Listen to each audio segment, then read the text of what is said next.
Selamat pagi Bapak Ibu dosen, perkenalkan nama saya Belinda Olivia Septianus dengan nomor NPM 200111154 dari Masyarakat Digital kelas C.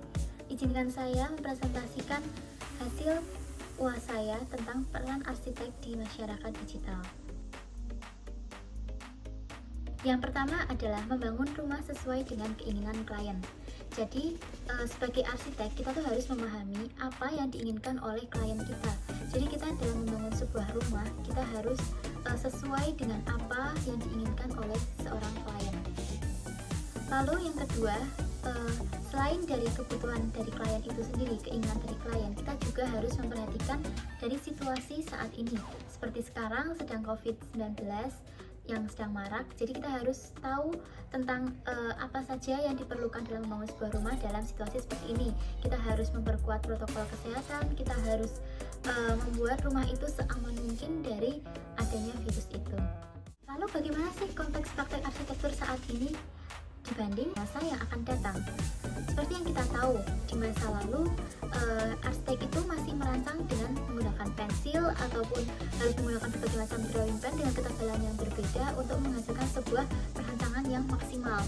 Namun semakin berkembangnya zaman, kita dipermudah dengan adanya teknologi.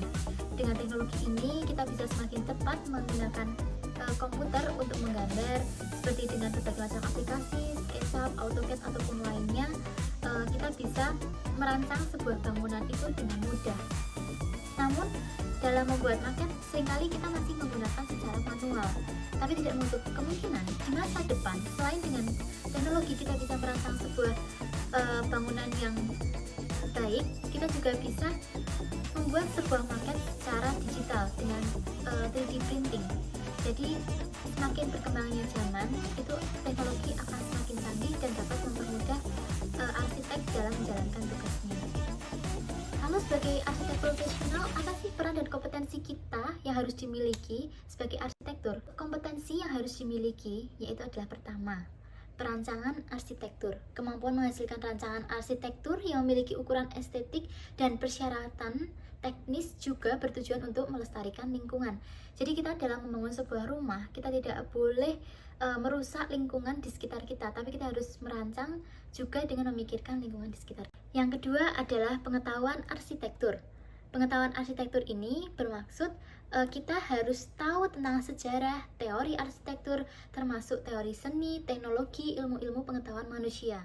Selain itu, kita juga harus tahu tentang peraturan bangunan. Dalam membangun sebuah gedung, kita harus mengetahui peraturan-peraturan yang ada di sekitar juga, seperti KDB, KDH, ataupun lainnya. Kita harus tahu tentang peraturan yang ada di sekitar. Kompetensi yang harus dimiliki oleh arsitek profesional yang tidak kalah penting adalah tentang pengetahuan fisika dan fisik bangunan. Jadi dengan berkembangnya teknologi seperti ini, kita semakin tahu, kita juga sekarang bisa melakukan berbagai macam simulasi untuk mengetahui tentang keadaan lingkungan. Seperti kita bisa melakukan simulasi tentang pencahayaan ataupun pergerakan angin, juga dengan kebisingan. Dengan dbmap.net kita juga mengetahui tentang kebisingan yang ada di sekitar bangunan kita. Namun dari perkembangan teknologi ini jelas adanya positif dan negatif dari dampak yang dihasilkan. Dampak positifnya jelas kita tahu, dengan adanya teknologi digital ini arsitek mampu membuat sebuah perancangan semakin cepat, semakin detail, juga semakin berbagai macam variasi yang dihasilkan sehingga tidak monoton. Dampak negatifnya seperti semakin berkembangnya zaman ini, teknologi juga akan semakin canggih dan semakin canggih.